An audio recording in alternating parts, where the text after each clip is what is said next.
કોંગ્રેસ સમિતિનું પ્રતિનિધિમંડળ આજે જે જિલ્લાના મથક મોડાસા ખાતે સિવિલ હોસ્પિટલની જે કામગીરી થઈ રહી છે તેની મુલાકાત લીધી।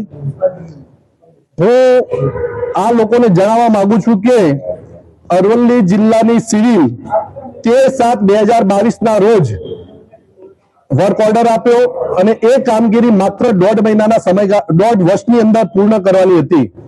નવાઈની વાત તો એ છે કે એ 1.5 વર્ષનો સમયગાળો પતી ગયો અને એના ઉપર પણ 25 મહિના એટલે કે મુદતની અંદર 2 વર્ષ ઉપરનો સમયગાળો થયો છતાં આ સિવિલની કામગીરી પૂર્ણ થઈ નથી।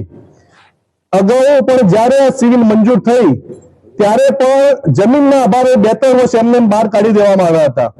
આ જિલ્લાની અંદર ખૂબ ગરીબ લોકો, આદિવાસી લોકો અને બક્ષીપત સમાજ સહિતના લોકો, મધ્યમ વર્ગના લોકો છે ત્યારે જે સિવિલની સુવિધા છેલ્લા 11 વર્ષ આ જિલ્લાને જુદો પડવા છતાં સિવિલને જે નથી થયો એના કારણે લોકોમાં પણ ભારે આક્રોશ છે।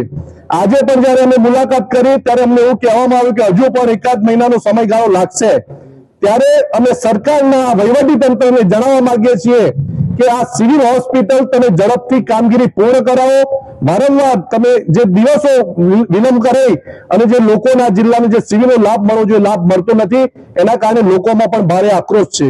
જો આ સિવિલનું કામ 1 મહિનાની અમને મુદત આપી છે એટલે 31/3 સુધીનો જો કાર્યક્રમ આ સિવિલ હોસ્પિટલની કામગીરી શરૂ કરી અને લોકોને સુવિધા નહીં મળે તો અરવલ્લી જિલ્લા કોંગ્રેસ આગામી દિવસોની અંદર આ લોકોને સદબુદ્ધિ આપે એ માટે યજ્ઞ હવન અને ધાર્મિક કાર્યક્રમો કરી પણ વહીવટી તંત્રને સરકારને સદબુદ્ધિ આપે એ માટેના તમામ કાર્યક્રમો કરવામાં આવશે અને જલદ કાર્યક્રમો પણ કોંગ્રેસ દ્વારા આપવામાં આવશે।